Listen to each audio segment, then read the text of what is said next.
নমস্কার বন্ধুরা, কেমন আছেন আপনারা? আশা করি নিশ্চয়ই খুব ভালো আছেন। আমিও খুব ভালো আছি। আজ আবার চলে এসেছি নতুন একটি রান্নার রেসিপি নিয়ে।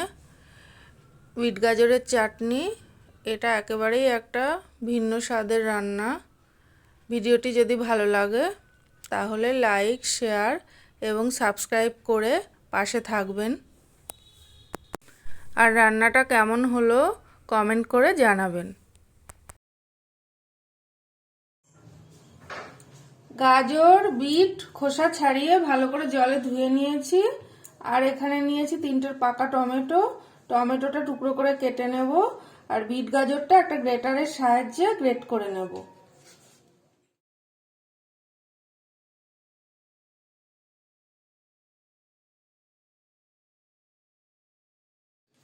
প্যান গরম হয়ে গেছে, 1 চামচ মতো সাদা তেল দিয়ে দিচ্ছি।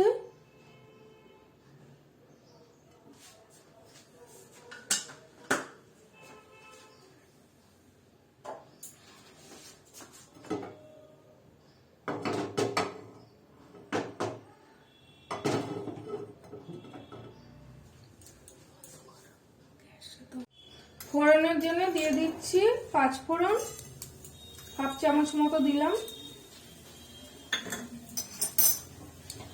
ফোড়নটা একটু ভাজা ভাজা করে নেব। 5 ফোড়নটা ভাজা ভাজা হয়ে গেছে। আমি এবার এতে দিয়ে দিচ্ছি গ্রেট করে রাখা বিট গাজরটা।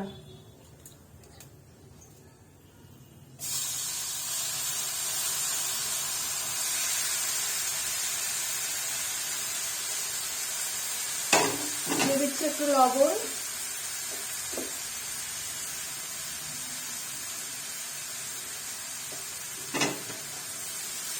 এবার এটা বিট গাজরের কাঁচা গন্ধ চলে যাওয়া পর্যন্ত ভালো করে নাড়াচাড়া করে নেব।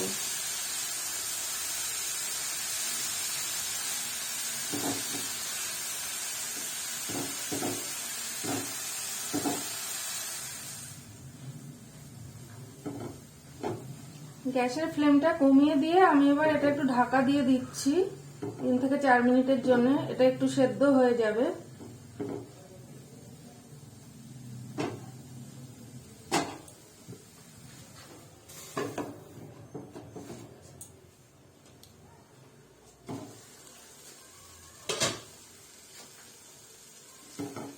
বিট গাজরটা কিন্তু সেদ্ধ হয়ে গেছে। এটা আমি মাঝখানে ঢাকনাটা খুলে একবার নেড়ে চেড়ে দিয়েছিলাম। এটা মোট আমি 10 মিনিট ধরে এটা রান্না করলাম। এবার এতে আমি টমেটো কুচি দিয়ে দিচ্ছি।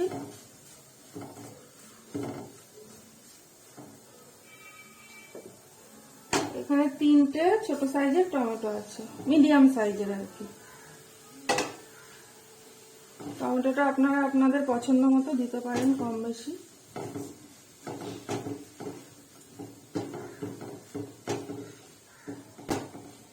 এবার এতে আমি আরেকটু লবণ দিয়ে দেব।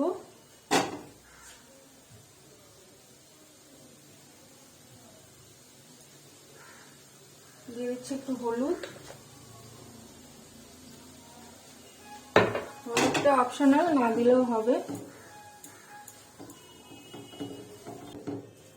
আর আমি এতে দিয়ে দিচ্ছি সামান্য রেড চিলি পাউডার, একটু স্বাদের জন্য।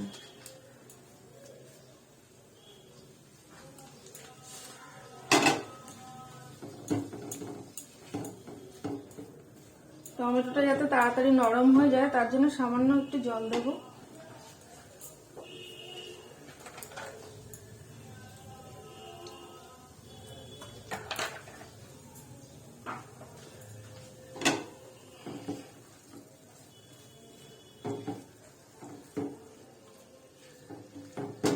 এবার আমি এটা 4 থেকে 5 মিনিটের জন্য আবারও একটু ঢাকা দিয়ে দেব।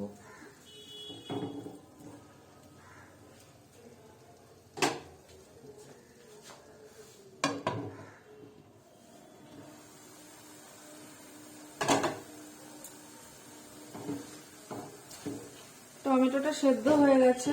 আমি এটা মাঝখানে একবার ঢাকনাটা তুলে নেড়ে দিয়েছিলাম।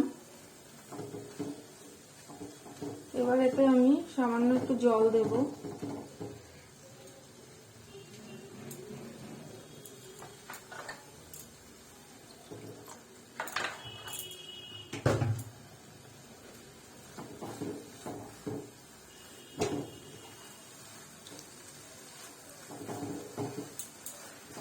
এবার এতে আমি চিনি দিয়ে দেবো।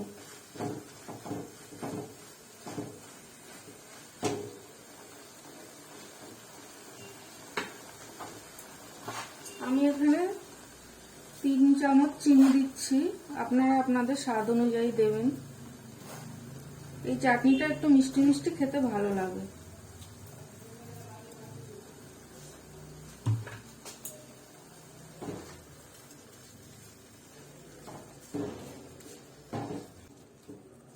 এটা অন্যরকম স্বাদের একটা চাটনি, আপনারা বানিয়ে খাবেন, খেয়ে আমাকে কমেন্ট করে জানাবেন কেমন লেগেছে। খেতে ভীষণই ভালো। এটা আমি এবার 2 থেকে 3 মিনিটের জন্য একটু ঢাকা দিয়ে এটা একটু হতে দেব।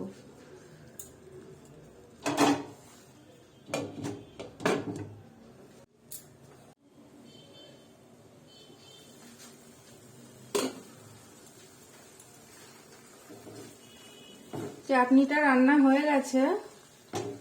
চিনিটা দেওয়ার পর 5 থেকে 6 মিনিট আমি চাটনিটা রান্না করলাম। চাটনিটা খেতে ভীষণই টেস্টি। চাটনিটা হয়ে গেছে, আমি এবার নামিয়ে নেব।